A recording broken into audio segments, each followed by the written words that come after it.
உங்கள் சத்யாவின் full moon sale up to 70% தள்ளுபடி. AC விலை 2ஆம் தேதி முதல் 15% வரை உயர்கின்றது. இப்போது ஏசி வாங்கி பணத்தை சேமியுங்கள். இது நாங்கள் போட்டி போட்டு ஜெயிச்ச தொகுதியாச்சே, இது ஏன் மாமாக்காவுக்கு ஒதுக்கி இருக்கீங்கன்ற மாதிரி கேள்விகள் கேட்கும்போது, நாகப்பட்டினம் தொகுதியில் போட்டியிடுறதுக்கு இப்போ அந்த தொகுதியினுடைய சிட்டிங் எம்எல்ஏவாக இருக்கிற ஆலூர் ஷானவாஸ் அவர்களுக்கே விருப்பம் இல்லை அப்படின்னு ஆலூர் ஷானவாஸ் அவர்கள் சொல்லியிருந்தார்.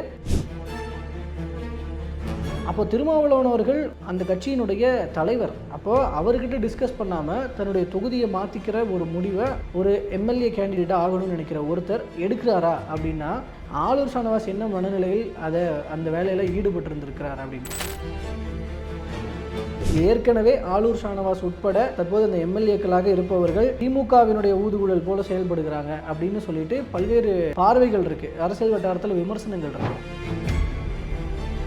இந்தியா கூட்டணியினுடைய கட்டமைப்பு கொஞ்சம் கொஞ்சமாக அது மீதான நம்பிக்கையை திருமாவளவன் இழந்துகிட்டு இருக்கிறாரு அப்படிங்கிற ஒரு பார்வை. பாஜகவினுடைய இன்ஃப்ளூயன்சஸ் இங்கே நிறைய இருக்க போகுது. அப்போது மாநில கட்சிகளை பாஜக ஒவ்வொன்றாக அழித்து கொண்டு வருகிறது அப்படிங்கிற இடத்துல அந்த அழிந்து வருகிற கட்சிகள் பட்டியலில் விசிக இருந்துடக்கூடாது அப்படிங்கிறதுக்காக நம்ம கட்சியை வலுப்படுத்த வேண்டியிருக்கிறது.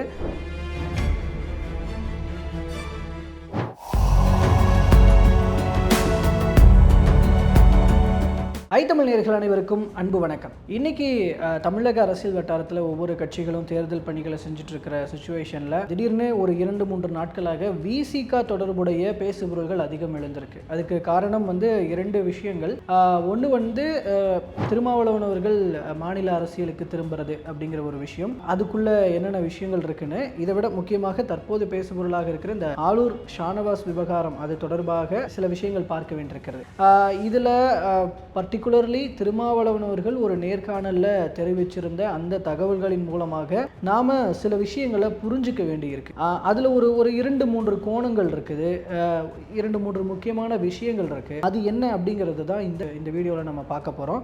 இதில் பர்டிகுலர்லி நான் அந்த நேர்காணலில் அவர் சொன்ன விஷயம், இது ஆலூர் ஷானவாஸ் விவகாரம் தொடர்புடையது. இதில் அந்த நேர்காணலில் அவர் சொல்லியிருந்த விஷயம் நாகப்பட்டினம் அதாவது திமுக கிட்ட ஏற்கனவே விசிக நின்று ஜெயிச்ச தொகுதிகளை கேட்டு பெறுவதற்காக போயிட்டு நாங்கள் கேட்கும்போது அந்த தொகுதிகள்லாம் வெவ்வேறு இதுக்கு அவங்க அலாட் பண்ணியிருந்த மாதிரியான ஒரு விஷயம். அதில் பர்டிகுலர்லி சொல்லணும்னா நாகப்பட்டினம் தொகுதி, அங்கே தான் ஆலூர் ஷானவாஸ் ஜெயிச்சிருந்தாரு. ஸோ அங்கே அந்த தொகுதி மனிதநேய மக்கள் கட்சிக்கு ஏற்கனவே ஒதுக்கப்பட்டிருந்தது அப்படிங்கிறது நாங்கள் பேச்சுவார்த்தைக்கு போயிருந்தப்போ தெரிய வந்தது. இது நாங்கள் போட்டி போட்டு ஜெயிச்ச தொகுதியாச்சே, இது ஏன் மாமாக்காவுக்கு ஒதுக்கி இருக்கீங்கன்ற மாதிரி கேள்விகள் கேட்கும்போது, அங்கே நாகப்பட்டினம் தொகுதியில் போட்டியிடுறதுக்கு இப்போ அந்த தொகுதியினுடைய சிட்டிங் எம்எல்ஏவாக இருக்கிற ஆலூர் ஷானவாஸ் அவர்களுக்கே விருப்பம் இல்லை அப்படின்னு ஆலூர் ஷானவாஸ் அவர்கள் சொல்லியிருந்தார்.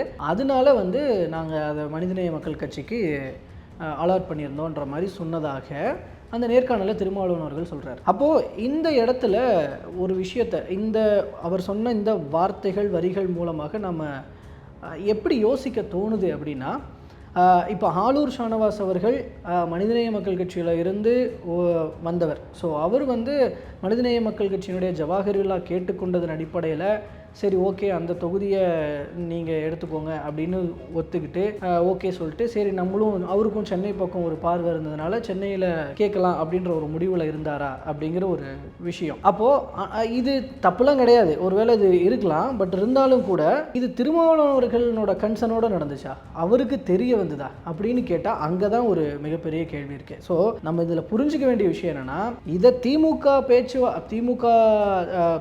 குழு கிட்ட பேச்சுவார்த்தை நடத்தும் போது அவங்க சொல்லி தான் திருமாவளவன் அவர்களுக்கு, ஏன்னா அதை கேட்டு நான் கொஞ்சம் ஷாக் ஆனேன் அப்படின்ற மாதிரியான விஷயத்தை திருமாவளவன் அவர்கள் சொல்றாருன்னா, அப்போ இங்க ஆலூர் ஷானவாஸ் அவர்கள் இது தொடர்பாக திருமாவளவன் அவர்கள் கிட்ட டிஸ்கஸ் பண்ணவே இல்லையான்ற ஒரு கேள்வி வருது. அப்போ திருமாவளவன் அவர்கள் அந்த கட்சியினுடைய தலைவர், அப்போ அவர்கிட்ட டிஸ்கஸ் பண்ணாமல் தன்னுடைய தொகுதியை மாற்றிக்கிற ஒரு முடிவை ஒரு எம்எல்ஏ கேண்டிடேட்டாக ஆகணும்னு நினைக்கிற ஒருத்தர் எடுக்கிறாரா அப்படின்னா, அங்கே கட்சிக்குள்ள கட்டமைப்பு எப்படி இருக்குது, இல்லை கட்டமைப்பு நல்லா தான் இருக்குது அப்படின்னாலும் கூட ஆலூர் ஷானவாஸ் என்ன மனநிலையில் அந்த வேலையில் ஈடுபட்டிருந்திருக்கிறார் அப்படின்னு.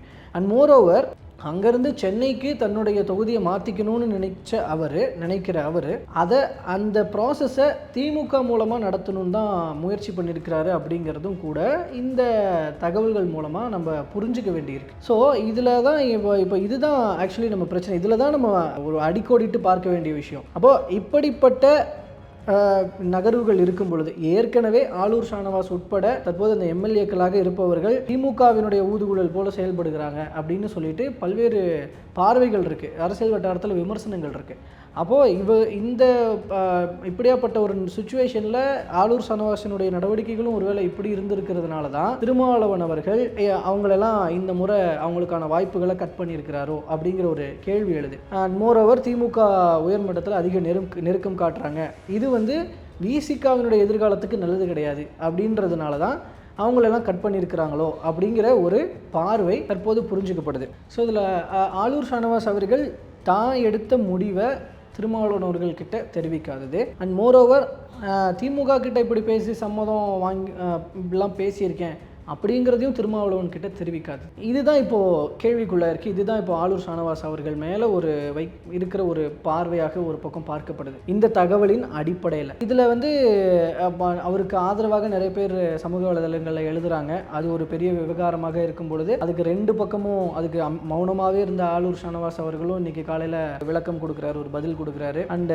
திருமாவளவன் அவர்களும் இன்றைக்கி காலையில் அது தொடர்பாக தன்னோட வீடியோவில் பேசுகிறாரு. ஸோ இந்த பிரச்சனைக்கு ஆளூர் ஷானவாஸ் அவர்களும் திருமாவளவன் ஒருவேளை பேசி கொஞ்சம் ஓகேன்னு வந்ததுனால தான் ரெண்டு பேரும் அதுக்குரிய விளக்கத்தை கொடுக்குறாங்களோ அப்படின்னு தான் நம்ம அதையும் வேற நம்ம புரிஞ்சுக்க வேண்டியிருக்கு. இப்போ இத்தகைய விவகாரங்கள் ஒரு தேவையில்லாத பேசுபொருளா, அதுவும் தேர்தல் நெருக்கத்தில் ஒரு தேவையற்ற ஒரு விஷயமாக தான் விசிகாவினுடைய வளர்ச்சியை பின்னோக்கி இழுக்கிற ஒரு விஷயமாக தான் நம்ம பார்க்க வேண்டியிருக்கு. காரணம் என்னன்னா, தேர்தல் பணிகள் நிறைய கிடக்கு.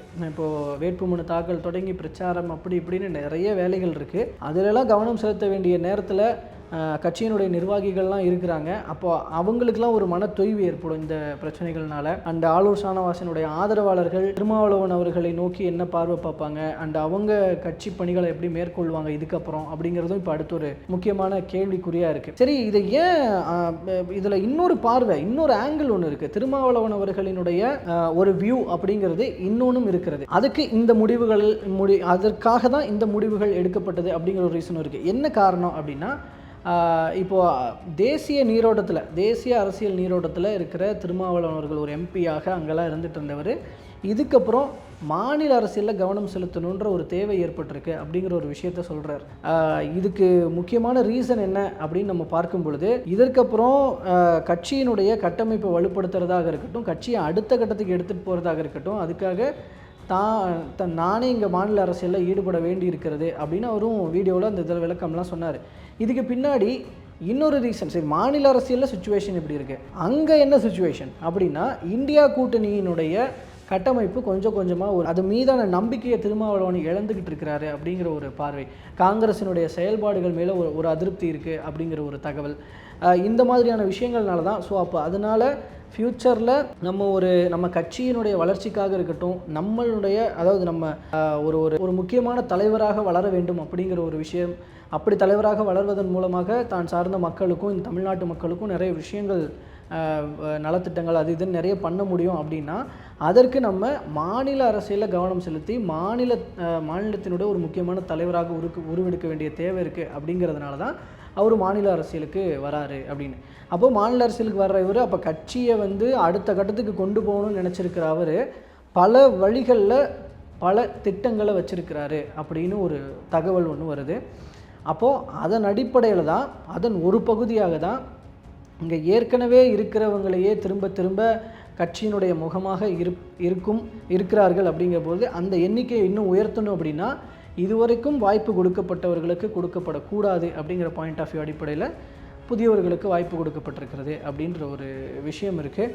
ஸோ இந்த மாதிரியான பல விஷயங்கள், பல காரணங்கள் அண்டு பல திட்டங்கள் கட்சிக்காக திருமாவளவன் அவர்கள் எடுத்திருக்கிறார் அப்படிங்கிற ஒரு விஷயம்தான் இருக்குது. இதில் நிறைய பிளான் பண்ணி வச்சுருக்கிறார் அப்படின்ற போது அதெல்லாம் என்னென்னு இப்போ அடுத்தடுத்து ஒவ்வொரு முடிவுகள் அவர் எடுக்கும்போது தான் தெரிய வரும். ஸோ அது என்னென்ன அப்படிங்கிறத நம்ம பொறுத்திருந்து பார்க்கலாம். பட் இந்த விஷயத்துக்குள்ளே இந்த முக்கியமான ஒரு கன்க்ளூஷனாக சொல்லணுன்னா, ஷானவாஸ் அவர்களினுடைய நடவடிக்கை அப்படிங்கிறது ஒரு திமுக ஆதரவு போக்கில் தான் இருந்திருக்கு. அப்படிங்கிறதுனால தான் அண்ட் அவர் உட்பட அந்த எம்எல்ஏக்கள் அப்படி இருந்திருக்கு. அப்படிங்கிறதுனால தான் அவங்களுக்குலாம் வாய்ப்பு கொடுக்கப்படலை. அண்ட் புதியவர்களை கட்சியின் முகமாக வளர்த்தெடுக்க வேண்டும், கட்சியின் முகங்களை இன்க்ரீஸ் பண்ண வேண்டி இருக்கிறது அப்படிங்கிற காரணங்கள் ஒரு பக்கம். அண்ட் இன்னொரு பக்கம் தமிழ்நாட்டில் கட்சியை வலுப்படுத்த வேண்டி இருக்கிறது. ஏன்னா அடுத்து வர சுச்சுவேஷன்ஸ் 2026 எலெக்ஷனுக்கு அப்புறம் அரசியல் சூழல் மாற இருக்கிறது. அப்படிங்கிறதுக்குள்ள ஒரு நிறைய விஷயங்கள் பொதிந்து கிடக்கிறது.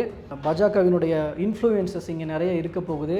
அப்போது மாநில கட்சிகளை பாஜக ஒவ்வொன்றாக அழித்து கொண்டு வருகிறது. அப்படிங்கிற இடத்துல அந்த அழிந்து வருகிற கட்சிகள் பட்டியலில் விசிக இருந்துடக்கூடாது. அப்படிங்கிறதுக்காக நம்ம கட்சியை வலுப்படுத்த வேண்டியிருக்கிறது.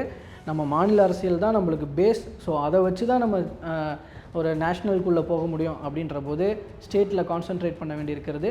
ஸோ அதனால தான் திருமாவளவன் இத்தகைய முடிவுகளெல்லாம் எடுக்கிறார்.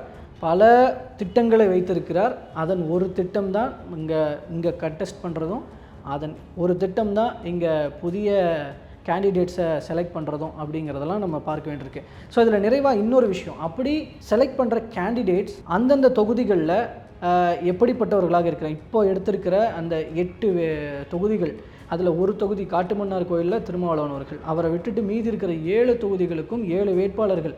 அந்த 7 தொகுதிகளையும் அந்த வேட்பாளர்களையும் பார்க்கும் பொழுது சில பேருக்கு அங்கே ஒரு முரண்பாடுகள் இருக்குது, அந்த தொகுதிகளுக்கும் அவங்களுக்கும். ஏன்னா அவங்களாம் வெளி ஆட்களாக இருக்கிறார்கள், வேறு தொகுதிகளுக்காக வேலை செஞ்சுருக்கிறாங்க இத்தனை நாளாக. ஆனால் அதையெல்லாம் விடுத்து அவங்கள தூக்கி அந்த தொகுதிகளுக்கு அவங்களெல்லாம் தேர்வு செஞ்சுருக்கிறாரு. அண்டு நிறைய வேட்பாளர்களுக்கு அவங்களுக்கான ஆப்போனன்ட் இருப்பாங்கள்ல அந்தந்த தொகுதிகளில், அவங்கள ஃபேஸ் பண்ணுறதுல சவால்கள் இருக்குது. இத்தனை சவால்கள் இல்லை, இத்தனை மாற்றங்கள், இத்தனை புதுமைகளை ஏன் திருமாவளவன் மேற்கொள்கிறார்? ஏன் அந்தந்த தொகுதிகளில் வலிமையாக இருக்க எந்த தொகுதிகளுக்காக அவங்க வேலை பார்த்தாங்களோ அந்த தொகுதிகளுக்கு அந்த வேட்பாளர்களை ஏன் நியமிக்கலை, ஏன் இன்னொரு இடத்துக்கு கொண்டு போகிறாங்க? இந்த மாதிரி நிறைய விஷயங்கள் இருக்குது. ஆக்சுவலாக ஒரு எக்ஸ்பெரிமெண்டல் மாதிரி ஏதோ பண்ணுறாரோ அப்படின்ற ஒரு பார்வை இருக்குது இந்த கேண்டிடேட் செலெக்ஷன்ஸ் மூலமாக.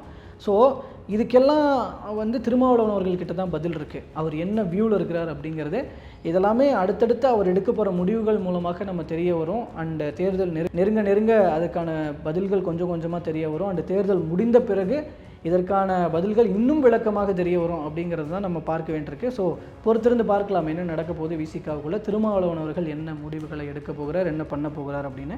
இந்த விசிகா தொடர்பான விஷயங்கள், திருமாவளவன் அவர்களினுடைய முடிவுகள் தொடர்பான விஷயங்களில் உங்களோட பார்வைகள், கருத்துக்கள் என்ன கமெண்ட்டில் பதிவு பண்ணுங்கள். மறுபடியும் அடுத்த வீடியோவில் வேறு ஒரு தகவல்களோடு சந்திக்கிறேன். நன்றி.